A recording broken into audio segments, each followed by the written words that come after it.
Toyota Grandia Tourer. Ayan. Itong box niya, masyadong malaki dito sa likod. Laging sumasabit daw. At, ayan, napipirat yung yung pinakang cover niya. Tapos ito, nahugot na. Siguro kagagalaw. Bunot na yan. Ngayon, ang plano, ilalagay na dito. So, pag-iisipan ko na lang kung paano ko gagawin yun dyan. Siguro dito ko na, ito na ang gagawin kong kahon. Subukan ko. Kakalasin ko na muna ito lahat. Ganyan ang gagawin ko. Okay.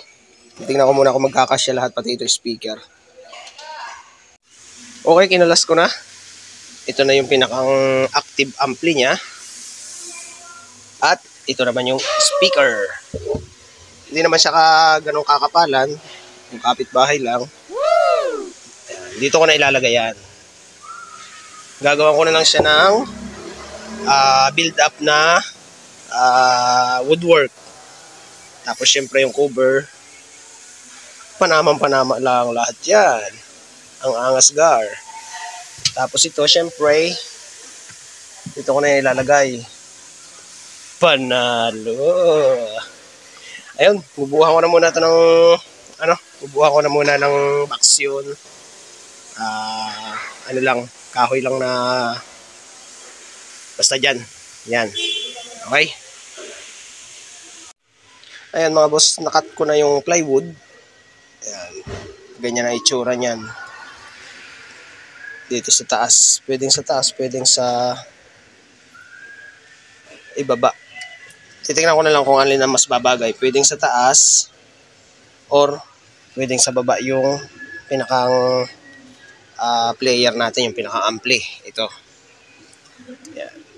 Tapos syempre binutasan ko na yun doon sa ilalim. Lalagyan ko na lang yung cover. Ibabalik ko na lang itong telang ito. Ayun. Tapos ipifix ko na ulit yan. Inangat ko lang ng kaunti yan para lumusot itong wire. Yan. So yun, tapos babalutan ko na lang ito. Hanap na lang ako na mas babagay na pambalot dito. Leather din.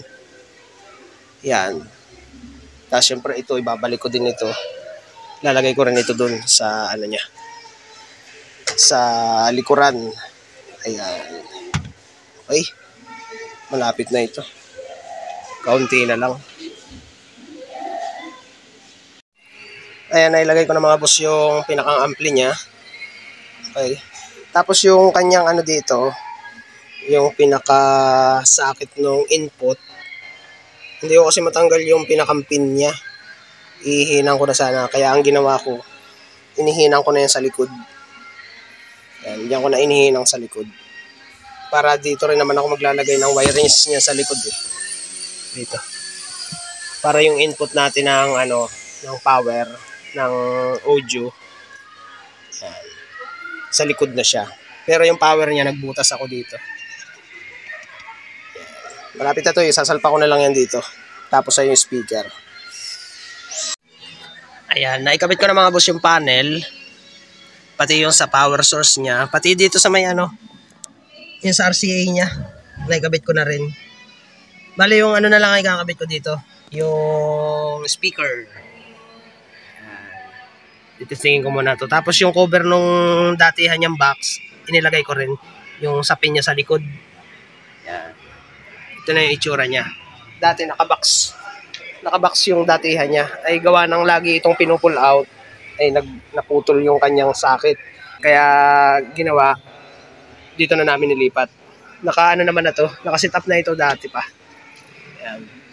Pati dito sa kabila. So dito ko na nilagay ito kasi nandito yung wirings niya. Okay, tapos na mga boss. Ito na yung finish niya. Ayan, kung makita niya naman. So, yung mga gas-gas niya, datihan na yan. Ito na yun. Ngayon, testingin naman natin. Okay, yan na yun. Tinestingan ko na. Halos same lang din naman siya nung datihan niyang box.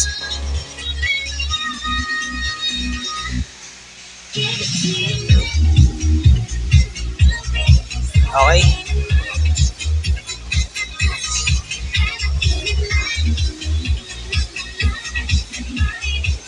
Okay, Toyota GL Tourer. Yan, nilipat ko lang yung subwoofer speaker niya dito sa side na to.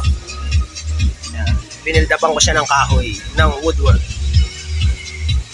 Okay.